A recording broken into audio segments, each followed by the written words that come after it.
Hello, तुमचं mini ब्लॉगमध्ये स्वागत करते. तर इथं बघू शकता चपातीचं मी पीठ मळून घेतलं, इथं वांग्याचा रस्सा केला. आता तुम्हाला पडतोय प्रश्न, आम्ही सारखंच वांगं खातोय की काय? तर असं काय नाही, आठवड्यातून एकदा 2 वेळा तर असतंच, पण ह्या वेळेस जरा जास्तच खाणं झालं, कारण तुम्हाला माहितीच आहे.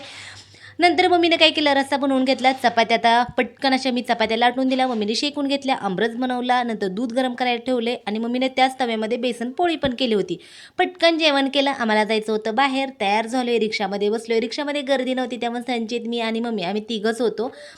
नंतर आम्ही थोडंसं शॉपिंग केली आणि शॉपिंग करून करून सगळ्यांना भूक लागते. मग आमची इथं खूप म्हणजे खूप छान पुरी भाजी मिळते, त्यामुळे आम्ही पुरी भाजी खाल्ली आणि मस्त असं सकाळचं क्लायमेट होतं. ऊन वगैरे असलं की अशा क्लायमेटमध्ये फिरायला छान असं वाटतं.